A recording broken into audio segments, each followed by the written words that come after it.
أثار فيديو لولي العهد السعودي الأمير محمد بن سلمان وهو يقبل رجل والده الملك سلمان بن عبد العزيز أثناء وداعه اليوم الاثنين اهتمام نشطاء وسائل التواصل الاجتماعي. وظهر الأمير الشاب وهو يودع والده الملك سلمان في قصر السلام، وأثناء سلامه عليه انحنى وقبل قدمه.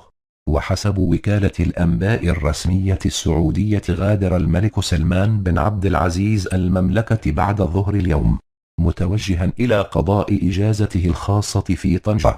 وأعلن الديوان الملكي أن العاهل السعودي الملك سلمان بن عبد العزيز اعتبارا من اليوم الاثنين 24 يوليو تموز أناب ولي العهد محمد بن سلمان في إدارة شؤون البلاد.